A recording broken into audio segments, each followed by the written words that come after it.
Mana tepuk tangannya? Kita tanya sekali lagi, dari mana ibu-ibu?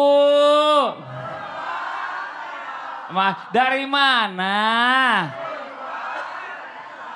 Boleh tepuk tangan sekali lagi buat semuanya biar semangat, yang di rumah juga semangat, sama-sama kita belajar di tema kita hari ini yang luar biasa, di tema kita yang tentang perpisahan ya. Apa sih temanya? Saat pisah jangan lupa nafkah. Sebelum kita lanjut mendengarkan tausiah dari guru-guru kita lihat dulu nih ada video tayangan tentang istri dan anak terpaksa harus meninggalkan rumahnya karena meninggal suaminya. Nah ini dia tayangannya.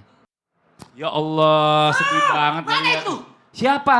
Mertuanya. Yang diusirnya. Yang diusir itu menantunya karena kan anaknya udah meninggal. Allahu Akbar. Harusnya kalau meninggal pasangan itu keluarganya makin sayang sama dia. Iya Kan juga. cerainya cerai mati. Iya juga. Ya Allah, ini menantu yang cerai mati juga disayang makanya. Ya aku sayang mertua saya. Iya, tepuk tangan dong Aku Bu. nggak diusir sama anak mertua saya. Nggak diusir kan?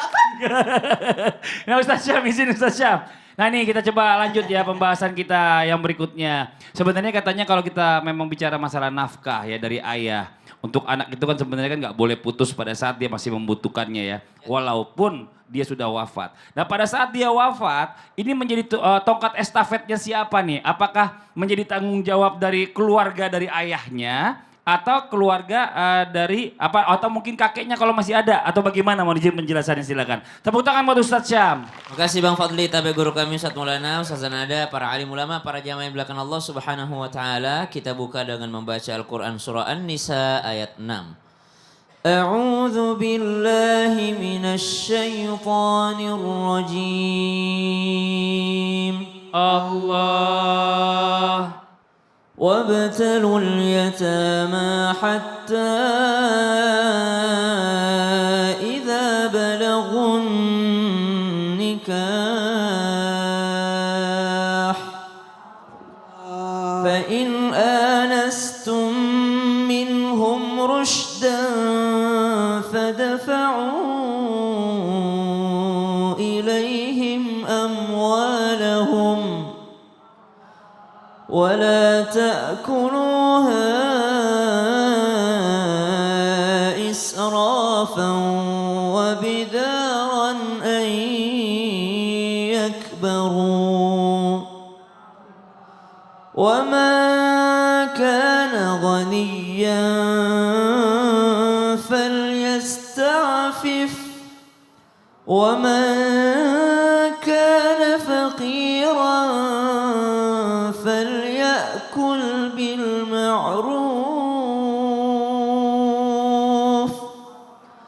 فإذا دفعتم إليهم أموالهم فأشهدوا عليهم وكفى بالله حسيبا.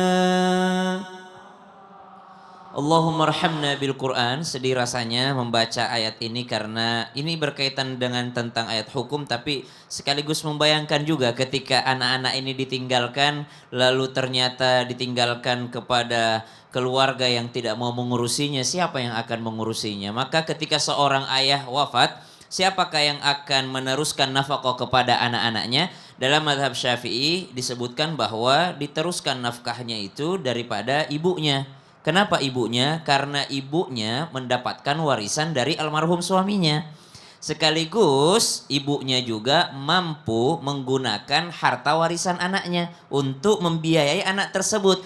Jadi misalnya saya wafat, maka yang mengurusi anak saya adalah istri saya. Istri saya bisa mengurusinya dari uang yang dia dapatkan atas kematian saya atau uang yang memang hak warisan daripada anak-anak saya. Kalau madhab yang lain berbeda, subhanallah. Kalau madhab yang lain mengatakan yang ngurusin si anak setelah bapaknya meninggal adalah ahli waris si anak. Contoh misalnya ada seorang orang tua, ada seorang bapak wafat. Dia meninggalkan istri dan anak. Ternyata setelah ini nafkahnya kemana? Dia nafkahnya adalah dari orang yang kalau misalnya si anak ini wafat, itu hartanya ke orang itu. Siapa dia? Ada pamannya. pamannya, dari saudara bapaknya itu dapat juga. Kemudian ada siapa lagi? Bisa jadi daripada saudara laki-lakinya. Bisa jadi daripada kakeknya pula. Maka pewaris daripada anak tersebut dialah yang memberikan nafkah terhadap anak itu. Tapi kalau semuanya fakir, maka kembali ke pasal awal. Apa itu? Orang fakir ditanggung oleh zakatnya orang kaya. Bukan negara ya? Iya, Bukan, negara sebenarnya. Negara. Negara yang ngatur. Negara ada Basnas, ada Lasnas, ada Masya lembaga Allah. zakat. Makasih banyak Ustaz Syam, tepuk Iya. tangan buat Ustaz Syam. Jamaah. Ini ada cerita nih katanya nih. Jadi ada pasangan suami istri udah punya anak, ternyata pernikahannya nggak harmonis. Akhirnya berpisahlah dia, meninggalkan istri dan anak-anaknya. Nah si bapaknya ini dia nikah lagi dengan wanita lain yang baru. Pada saat dia menikah, dia itu dibilangin sama istri yang baru, kamu ngapain ngasih duit lagi ke anak mantan istri kamu? Nggak usah udah. Bapaknya nurut. Kira-kira dosa gak bu? Yakin bu dosa? Kok ragu jadi ragu tanya gitu dong jadi ragu. Coba kita tanya sama Ustazah Nada, mohon izin penjelasannya Ustazah Nada. Ya, Kak Fadli. Tepuk tangan buat Ustazah Nada. Terima kasih Kak Fadli, Ustadz Maulana, Ustadz Syam, izin. Bismillah, walhamdulillah, wassalatu wassalamu ala rasulillah. Jamaah sekalian, ketika seorang ayah ya berkewajiban tetap ya untuk memberikan nafkah meskipun dia sudah menikah lagi. Kemudian yang kedua, terkait dengan nafkah ini wajib hukumnya. Kalau tidak ditunaikan maka berdosa. Anak tentu mengharapkan penghidupan yang layak, kemudian kasih sayang yang baik. Jadi jangan sampai seorang ayah zolim nggak mau menunaikan kewajibannya. Bahkan kata baginda Rasulullah SAW, termasuk dosa besar ketika seseorang yang memang dia memiliki tanggungan dan dia tidak memberikan tanggungannya, dia tidak mengeluarkan tanggungannya, maka jelas itu berdosa besar. Nah, dalam kasus ini dia pengen nih seorang suami, seorang ayah nih ya, seorang ayah pengen ngasih kepada anaknya, cuma dilarang sama istrinya. Bu, ada yang di sini jadi ibu sambung? Ada yang jadi ibu sambung? Perhatikan ya, wahai ibu sambung, jangan pernah melarang suami kita untuk berbuat baik kepada anaknya. Toh anaknya kan anak sambung kita juga. Kenapa? Jangan ada kezoliman di dalam rumah tangga kita. Nggak bakal habis, harta tuh nggak bakal habis kalau dikeluarkan dengan cara baik. Dengan nafkah, bersedekah, itu nggak akan habis, bahkan bertambah lagi. Dan pengeluaran terbaik seorang ayah adalah kepada anaknya. Pengeluaran terbaik seorang suami adalah kepada istrinya. Jadi sekali lagi, kalau ada ayah yang mengikuti seorang suami ngikutin istri barunya nggak mau memberikan nafkah anak yang sebelumnya, maka ketahuilah itu adalah termasuk dosa besar. Dan dosanya bukan hanya sehari, 2 hari, tapi selama hari demi hari argo dosa berjalan. Kenapa? Yang ditanggung tidak dia keluarkan haknya. Jadi jamaah sekalian, pertama, wahai seorang suami yang mungkin menikah lagi, ya tetap kewajiban anak yang sebelumnya, artinya anak dari pernikahan sebelumnya itu kewajiban kita. Kemudian kalaupun ada seorang istri yang bilang, udahlah nggak usah ngeluarin duit, ngapain sih ngasih dia, kan udah ada istrinya, mohon maaf kan udah ada ibunya, kamu kan tugasnya saya, kita katakan tunggu. Kewajiban saya tetap adalah kepada anak. Jadi mohon seorang istri nih, mohon maaf istri yang baru, ibu sambung, justru ibu sambung ya. Istri yang baru ya. Istri yang baru. Karena agak-agak bingung juga nih ya. Istri baru sama juga kayak anak baru. Istri baru sama anak baru. Iya kan? Harus dikasih pengertian. Nah justru ibu sambung ini harusnya memberikan motivasi Benar. kepada suaminya. Itu kan biar bagaimanapun anakmu, Ya. berikanlah yang terbaik. Iya. Kalau begitu tuh rumah tangganya berkah. pasti dikasih Amin, sama Allah. amin. Makasih banyak Ustazah Nada. Sama-sama. Tepuk tangan buat Ustazah Nada. Jamaah. Kita mau kasih kesempatan jamaah buat curhat sama guru-guru kita. Tapi sebelumnya kita masuk dulu ke segmen Curhat Dong Ustadz. Iya, kami curhat. Yang mau curhat boleh silakan angkat tangannya. Masya Allah. Dari sebelah sini net. Coba yang sebelah sini ada yang lebih genting. Oh ini ada yang lebih genting sebelah sini. Ibu boleh maju ke depan ibu. Maaf punten. Ya. Ayo bu silakan bu. Terima kasih, perkenalkan nama saya Ibu Ratnawati dari Majelis Tahlim Assalam Purwokerto.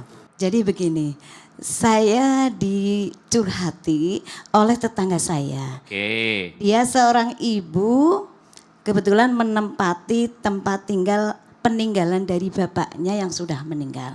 Oke. Tempat tinggal itu sedang diusik oleh adik dari bapaknya. Oke. Nah sekarang kan dia jadi bingung karena tempat tinggal itu tanahnya terbatas.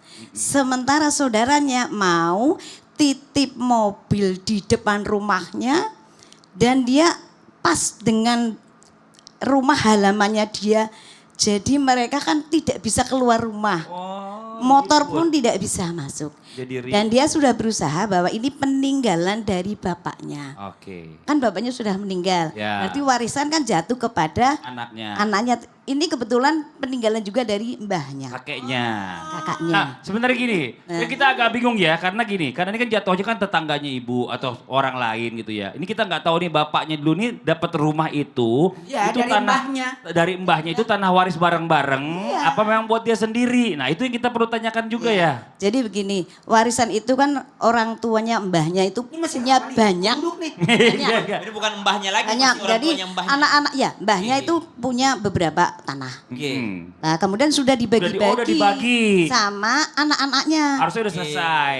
Tapi yang membagikan yang tertua kebetulan yang masih hidup. Oke. Nah, ternyata itu kan hak warisnya berarti jatuh kepada yang cucunya ya, cucunya. Sama juga dibagi warisannya. Iya. Nah, tetapi itu ada seorang atau bibinya Iya. itu mengusik hampir semua saudara-saudaranya yang masih hidup dan cucu-cucunya bahwa dia pokoknya dia bersikukuh harus ada bahwa jatahnya itu dia. kan tanahnya orang tua saya, Oh. ibu saya, kamu kan seorang cucu. Ini ibu saya yang meninggalkan, pokoknya dia berkekeh. Oke, coba. Jadi Ustaz Syam dulu silakan dikasih penjelasan dulu nih Ustaz Syam. Ini agak ruwet ya, agak ruwet. Karena kita nggak tahu nih apakah benar itu udah diwariskan atau belum. Atau memang itu warisan bersama yang ditinggalin sama bapaknya atau kakeknya. Kalau dibilang apakah sudah diwariskan atau belum, sudah jelas pasti sudah diwariskan karena sudah meninggal dunia. Cuma bagiannya ini loh yang harus jelas. Yang mana memang bagiannya, apakah memang sudah menjadi haknya bagian yang itu atau memang ada tempat yang lain atau memang hitungannya yang keliru pada saat itu. Karena kan orang tua kita kadang langsung main tunjuk aja, kamu yang itu, kau yang itu, kau yang ini, subhanallah. Makanya perlu untuk mencatatkan. Nah sekarang kita tidak mau bicara masa lalu, kita bicara masa depan ini, subhanallah. Artinya ketika terjadi masalah demikian, ini kan namanya keluarga. Setan tuh tidak senang sekali orang yang silaturahim, karena silaturahim itu menyambung dengan Allah. Sehingga sekecil masalah itu pun, itu pasti digodain sama setan. Bahkan lahan parkir pun jadi masalah besar. Bahkan jadinya cuma parkir mobil langsung pikirannya mau diambil pasti rumah ini. Padahal mobilnya doang yang diparkir. Nggak bisa lewat, motor aja nggak bisa Ya, lewat yang dalam rumah. Akhirnya jadinya masalah yang besar. Artinya mudah-mudahan bisa diselesaikan secara kekeluargaan. Iya. Bu, sebelum dilanjut sama Ustadz Maulana, saya mau tanya, itu tanahnya atau rumah yang sekarang ditinggalin itu atas nama siapa sekarang? Surat-suratnya kan pasti ada. Semuanya masih nama Mbahnya. mbahnya. Tetapi sebenarnya udah semua anak-anaknya sudah Udah dapat. dapat semua dan bibinya lebih banyak katanya. Dia udah Oh, banyak iya. juga. Tapi Ini aja. dia- Mohon izin tanpa menggurui hanya mengingatkan. Disinilah bahayanya kalau menunda-nunda pembagian warisan. Akan berakibat akhirnya nanti jelek. Nah ini juga yang satu. Sebenarnya permasalahan cuma satu ini. Mau cari parkir mobil nggak ada. Makanya kalau mau beli mobil, siapkan dulu lahan parkirnya. Betul? Makanya saya mau dikasih mobil bis nggak mau aku. Bis Pak. Kegedean. Kegedean, Pak. bukan di mana. Bis. Masuk di Orang bawa Bekasi. bis yang kecil aja Bapak nggak bisa. Iya. Kasih bis lagi. Ustaz, saya dibertawarin, Ustaz mau nggak bis? Nggak tahu mau disimpan di mana. Jadi minta tolong, kalau mau beli mobil pikirkan dulu di mana parkirnya. Jangan hati-hati loh. Seseorang yang mengambil tanah orang dipertanyakan sholatnya dia. Gak boleh itu. Ini dengerin nih di rumah ini. Baju cucian dijemur di tanahnya orang, air jemuran kita jatuh di tanah orang, tunggu dapat penyakit yang susah sembuhnya. Nauzubillah min dzalik. Adab. Dengerin. Makanya jangan kemana-mana. Kita akan bahas lagi bagaimana saat pisah.